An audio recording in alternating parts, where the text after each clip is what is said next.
buckle up, because death is back and it's meaner than ever. We're diving deep into Final Destination, Bloodlines, the sequel we didn't know we needed, packed with generational trauma, flying logs, and one of the gnarliest garbage truck deaths in the franchise. And seriously, how good is it to see Final Destination back on the big screen? It's been over a decade since the last one. Over 10 years. I don't know about you, but I forgot just how much I miss death getting ridiculously creative with vending machines, fan blades, and everyday paranoia. And today we're breaking it all down. The ending explained, the bloodline twist, the brutal final kills. And yeah, we're talking Death's new rules, sequel implications, and what this means for the future of Final Destination. Let's get into it. Hundreds of people were supposed to die that night, but Iris stopped the disaster.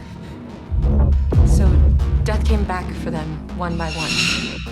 Okay, before we get to the ending, what went down in the movie? So we start in 1968 at the opening of the Skyview Tower. A fancy rooftop party, all glass floors, and vintage vibes. Young Iris Campbell has a full-blown Final Destination vision. Glass shatters, gas ignites, the whole tower goes up in flames. But she stops it, evacuates the building, saves everyone, and in doing so, breaks Death's design. Flash forward to the present day. Her granddaughter Stefani is getting visions too. She reconnects with her dysfunctional family, and surprise, Death's still pissed. One by one, her relatives, anyone related to Iris's bloodline, start dying in the most chaotic Rube Goldberg ways imaginable. Lawnmowers, dumpsters, rogue vending machine parts. No one's safe. They turn to Final Destination legend William Bloodworth. Yep, Tony Todd's back, and he lays it all out. You can't run, you can't hide. You can either take a life or die and come back. Spoiler, neither plan works out well. So, which one of you is next? After the family gets absolutely obliterated, R.I.P. Julia, Bobby, Eric, and the gang. Only Stefani, her brother Charlie, and their mom Darlene are left, trying to outrun death. That's never a good idea in these kind of movies. The cabin explodes. Darlene is freaking dissected by a falling post. Dear God. Stefani nearly drowns. Charlie saves her with CPR. They think they've done it. They beat the cycle. Hope is alive until a train derails at Charlie's graduation, flinging massive logs straight into the crowd, and splat! Charlie and Stefani are obliterated, squashed. Final Destination style. No mercy, no survivors. Don't you see this? Death is coming for us because we were never supposed to exist.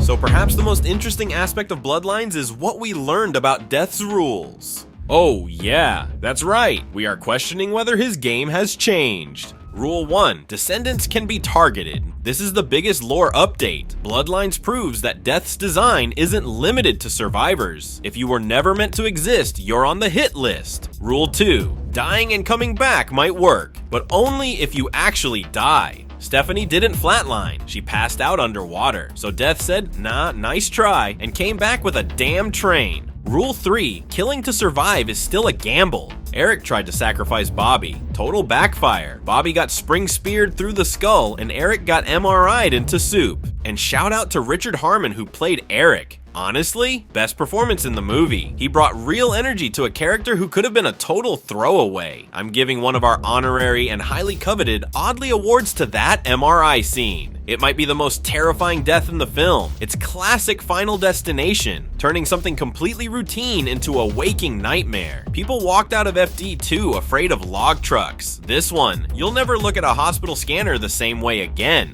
Rule 4, death is patient. The final kills happen a week later. It's not about timing, it's about inevitability. Death always gets what it wants, even if it takes 56 years and a family reunion. I'm okay.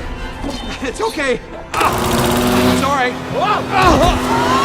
There's no post-credits twist this time, no tease. The movie ends with that brutal final shot of Charlie and Stefani getting pancaked by fate. Pure nihilism, bro. But fans are treating it like a post-credit moment anyway, digging into every frame, asking, yo, was it the logs from Final Destination 2 again? Did Stefani really come back? Was that whole week just a setup? Honestly guys, the answer is probably yes. You know it, death plays the long game. Lovely day today. Got much time left? Okay, as always, we gotta talk sequels. Is Final Destination 7 happening? Right now, no green light. But let's be real, Bloodlines scored a 93% on Rotten Tomatoes and is tracking to be a box office smash. There's room to go further, way further. Maybe Death starts targeting the descendants of other survivors. Maybe someone finally figures out how to cheat the design. For real. Or maybe we go international. Final Destination, Tokyo Drift. Who knows? Or what about this to chew on? What if this franchise does something it has never done? A legacy sequel. I mean, look at this franchise and its sequels. No returning survivors, no big lore web, no Scream-style nostalgia trip. Each movie starts fresh. I'm wondering if we finally do bring back a legacy actor for a sequel to start uncovering the lore behind Death and Premonitions. It's certainly a thought. And look, I get it. I'm not committed to it either. I see the opposing view too. I really do. In a world obsessed with cinematic universes and legacy IP, Final Destination might be the last horror series that refuses to play the game. Just death. Still unpersonified, still unbeatable, still terrifying. But hey, we're cooking up a full video diving into this exact idea. Should Final Destination 7 finally bring someone back? Should it start connecting the movies into one big mythos? Or is the beauty of this franchise that every movie is its own random, merciless chaos engine? And if you want to be featured in that video, leave your thoughts on this exact topic down below. Good luck. Alright, horror heads, that's our full breakdown of Final Destination Bloodlines. Now it's your turn. What did you think of the movie? Do you think Stefani actually died in that lake? Was the train derailment Death's final play, or just the next chapter? And pitch some dream kill sequences you'd like to see in Final Destination 7. That's right. Drop your theories and sequel ideas in the comments. Oh, and before we go, you already know we gotta give our seal of approval on this thing. That's right, our highly acclaimed, oddly horrific rating. I'm giving Final Destination Bloodlines a solid 3.5 universe-altering tower thrown pennies out of 5.